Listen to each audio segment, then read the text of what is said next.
All right, everybody, we're going to get started now. Thank you for staying. This is the main event. This is Reflections on Beauty, celebrating the life. It's okay, I'll wait. Wow. Damn. I'm sorry, I had to. We're celebrating the life of Madam C.J. Walker. In this project, we've arranged music from her time, we've written original music, we've improvised, we've created backing audio tracks and video projections, complete with live narrations. We really hope that this is going to be a pretty unique experience. This is the world premiere. It is a preview concert. Thank you.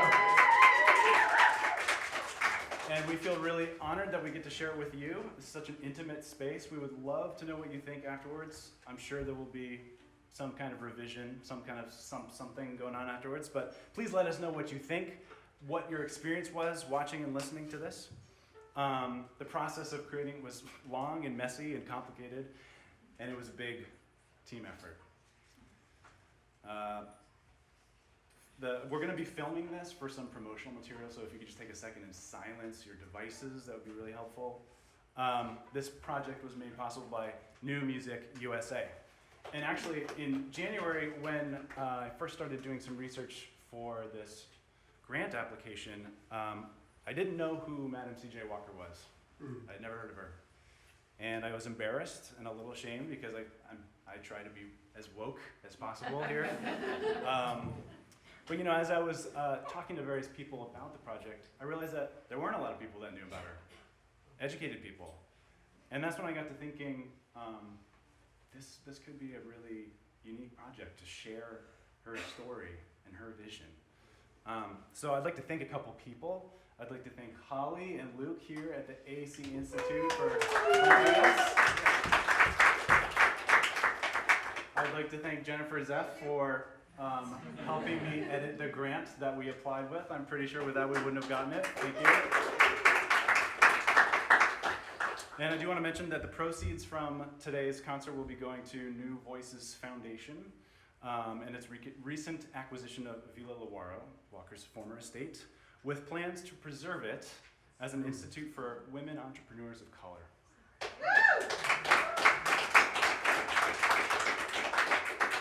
Our guest collaborator is an award-winning journalist, engaging public speaker, skilled MC, Columbia University trustee, and immediate past chairman of the National Archives Foundation. She is a former network TV producer and has appeared on ABC, NBC, CBS, PBS, C-SPAN, NPR, and BBC. She's founded the Madam Walker National Archives and is Madam Walker's great-great-granddaughter. Please give it up for the one and only Alelia Bundles.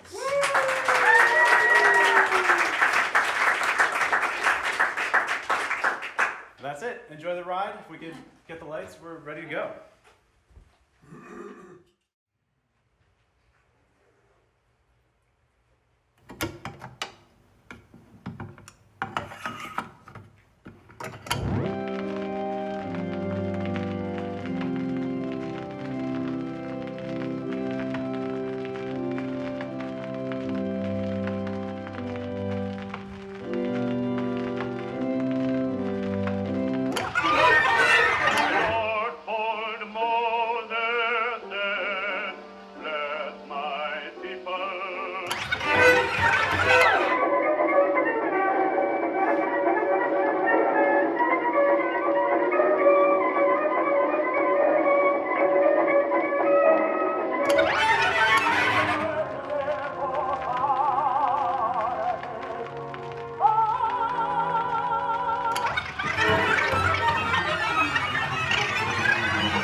Gonna sing me a poem. Mortimer.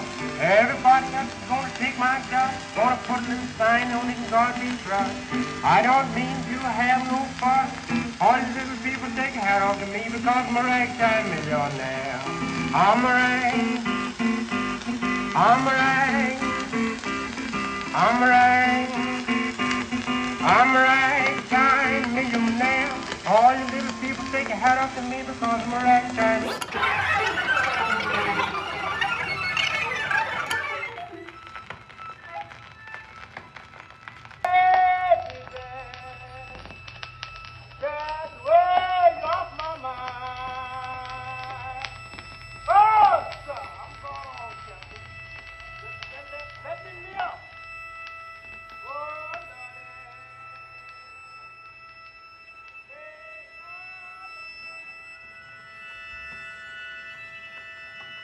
I had little or no opportunity when I started out in life, having been left an orphan and being without mother or father since I was 7 years of age.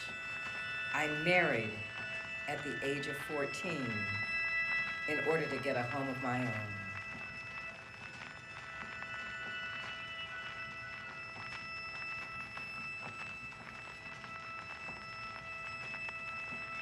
My mother told me, my mother told me, my mother told me, my mother told me, my mother told me, my mother told me, my mother told me.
Tom Turpin's Rosebud Cafe, headquarters for the city's best ragtime pianist, was open all day and all night. Here, corner honky-tonks and beer eased the sting of hopelessness. Sarah had every reason to be concerned about what Lelia saw and heard when she passed the dives, where female denizens clad in diaphanous wrappers constantly congregate on the street, filling the air with the plaint of bare-faced solicitation and the revolting sounds of lewd profanity. From morning until night, brothels and 10-cent bathhouses hosted a stream of unsavory patrons.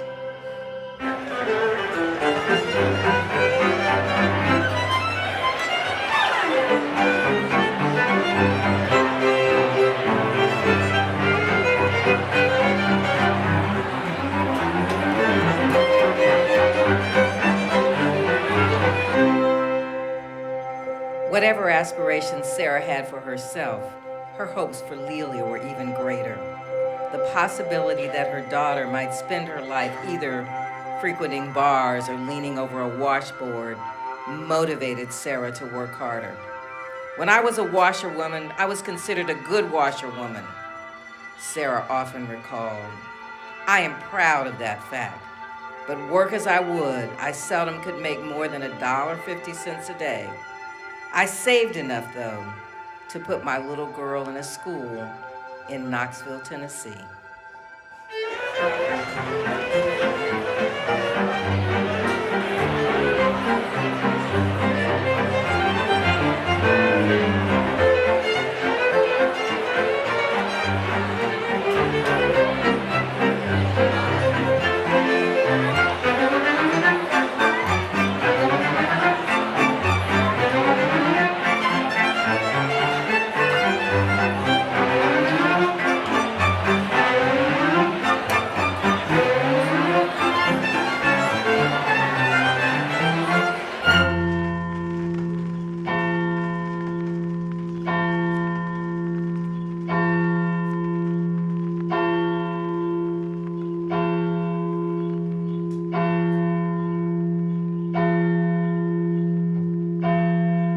St. Paul AME, the Central Baptist Church, and the other large black congregations in St. Louis positioned themselves as straight-laced alternatives to vice and immorality.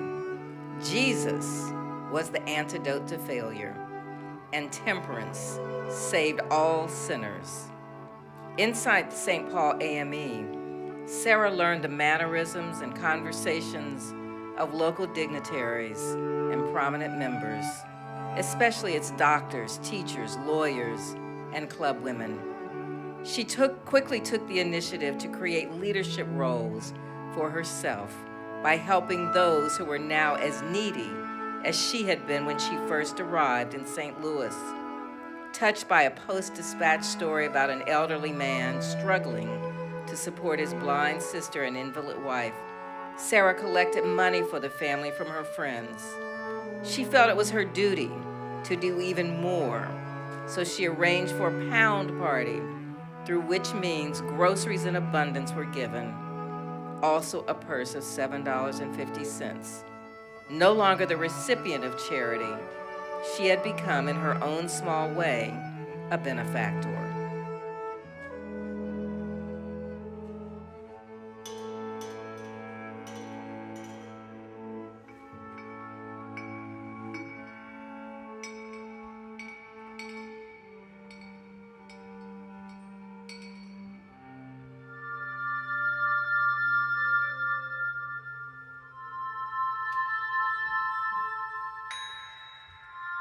I was on the verge of becoming entirely bald and ashamed of the frightful appearance of my hair. Desperate for a solution, I prayed to the Lord for guidance.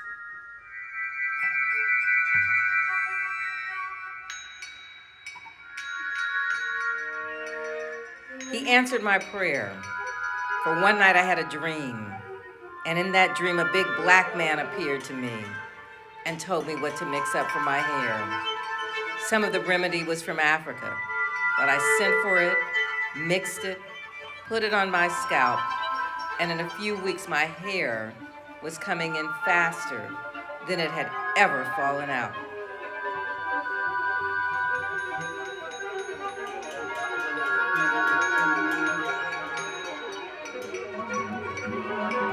After obtaining the same results in my daughter and my neighbors, I made up my mind I would begin to sell it.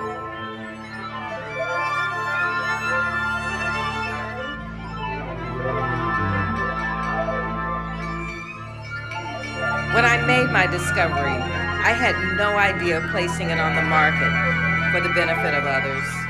I was simply in search of something that would save or restore my own hair.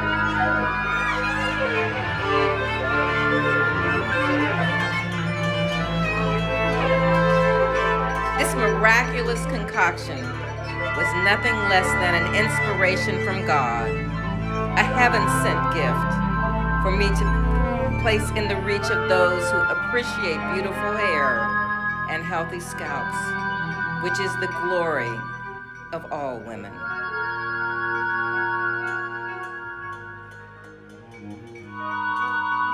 I made up my mind I would begin to sell it.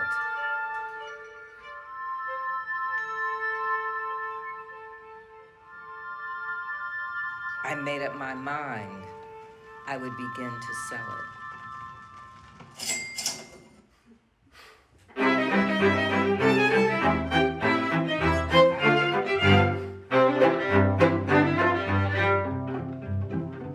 Madam Walker began to travel, to train agents to sell her products, and she worked up a small mail-order business.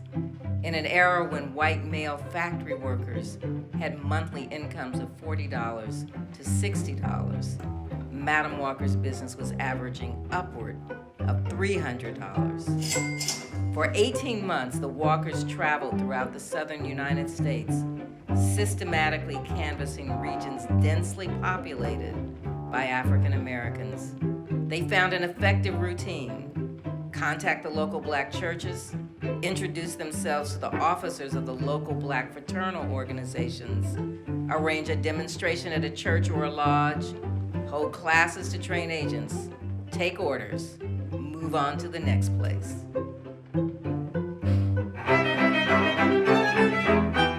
During 1907, her first full year on the road, she took in $3,500, nearly triple her total 1906 earnings. As 1908 closed, Madam Walker had earned more than $6,500 and had trained or treated several hundred Walker agents and customers since leaving Denver. 1909 brought in nearly $9,000. With queries from places as far afield as California and the Caribbean, she created a national and international demand for her products in less than 2 years. Success continued. 1910 brought in nearly $9,000, then $11,000. During the first quarter of 1913, she had already taken in more than $11,000, the equivalent of nearly $200,000 in today's dollars.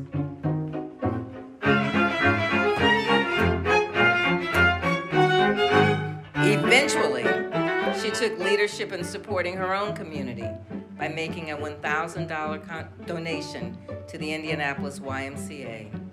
If the association can save our boys, our girls will be saved. And that is what I am interested in. Someday, I would like to see a Colored Girls Association started. Walker delivered her most famous, defiant, and triumphant speech at the National Negro Business League Convention in Chicago in 1912, addressing Tuskegee Institute's Booker T. Washington, among other successful businessmen. I am a woman that came from the cotton fields of the South. I was promoted from there to the wash tub. Then I was promoted to the kitchen, and from there, I promoted myself into the business of manufacturing hair goods and preparations. I am not ashamed of my past. I am not ashamed of my humble beginnings. I know how to grow hair as well as I know how to grow cotton. I have built my own factory on my own ground, 38 by 208 feet. I own my own automobile and runabout. Now, my object in life is not simply to make money for myself, but I love to use a part of what I make in trying to help others.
As I bent over the washboard and looked at my arms buried in soap suds, I said to myself, what are you going to do when you grow old and your back gets stiff? Who is going to take care of your little girl? This set me to thinking.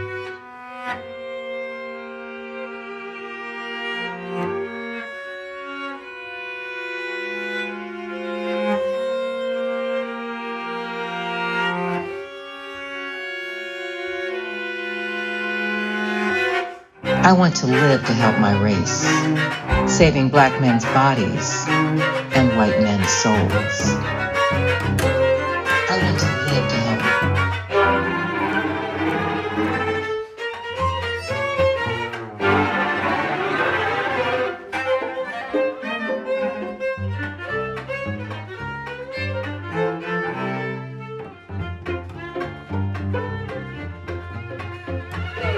I want to live to help.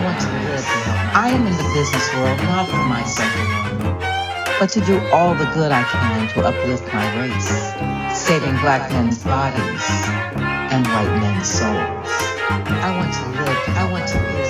I am in the business world not for myself alone, but to do all the good I can to uplift my race, saving black men's bodies and white men's souls. I want to live to help. I am in the business world not for myself alone, but to do all the good. I am unlike your white friends who have waited until they were rich and then helped, but have in proportion to my success, reached out helping others. Don't sit down and wait for the opportunities to come, but get up and make them.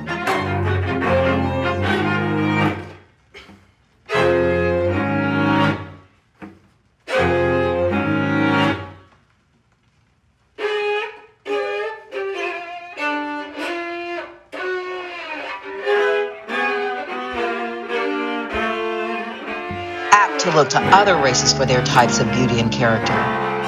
What our girls and women have a right to demand from the best men is that they cease to imitate the artificial standards of other people and create a race standard of their own.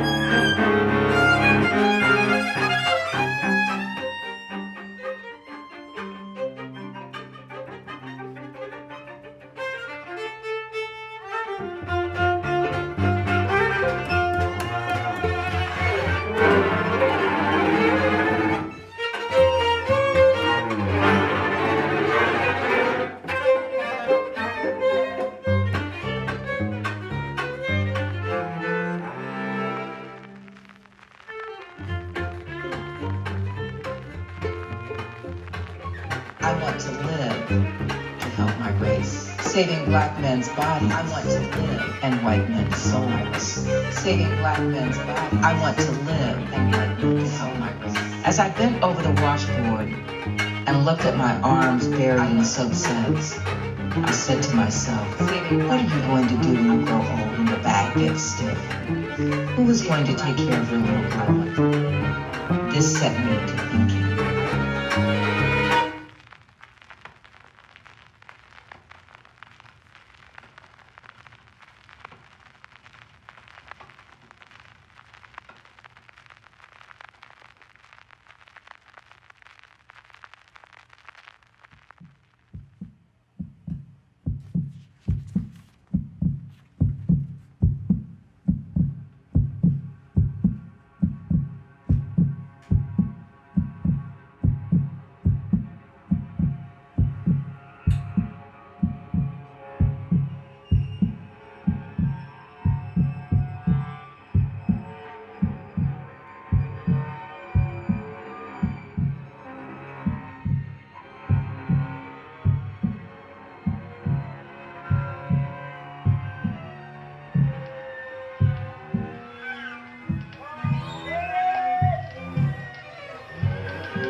Nick, you didn't tell me I could say anything, but let me just say to all of you just how, I just have chills. And, when Nick called me about, or emailed me about a year ago and said he was going to do this, and I get a lot of, emails from people who say they're going to do things. And I'm like, yeah, okay, that's fine. But, and then we stayed in touch, and I saw what he was doing. This is the first time I've seen it. And we've been. This is the first time that you rehearsed it today. Right. But they sent me a little track. But this is just so much of what I do every single day of my life is, stories about Madam Walker. But to see you bring this to life and the feeling and all of the creativity that has gone into this, I'm just so excited about that. And there are a lot of things that are happening right now with Madam Walker. There's a new exhibit at the Indiana Historical Society, which is where the company was, and that's where the Walker papers are. It will be open until January of 2021, and there are actors who interact with the visitors. And then the Madam Walker Theater Center in Indianapolis, which was the building built in 1927, National Historic Landmark, is reopening after a $15 million renovation next month. The Madam Walker's home, Villa Lawaro in Irvington, New York. Many of you may have driven by there, some of you may actually have even been inside, is now owned by the New Voices Foundation, the Madam Walker Institute. That was then the company, Sundial Brands, was founded by Richelieu Dennis, who is the CEO of Sundial Brands. Actually, there was a big announcement about that. There's a new CEO of Sundial Brands, but he is still very much involved with it in a foundation. And the New Voices Foundation is a $100 million fund to support women of color entrepreneurs. And then there is I've written 4 books about Madam Walker, one on her own ground, which is being made into a Netflix series that will air in February, starring Octavia Spencer and Blair Underwood. Now, I have to tell you, those of you who've dealt with Hollywood, this is really a fictionalized version. So it's gonna mean, it means a lot more people will know about Madam Walker, but they really won't know Madam Walker's story from watching the Netflix series. So I will say that I am really excited about what you all have done, what PUBLIQuartet has done, because you have brought Madam Walker's story to life. So there's just a lot of things going on, but I'm feeling so honored and so humble of what you have done this evening, and I think all of you are very lucky to have been here for the premiere. So thank you.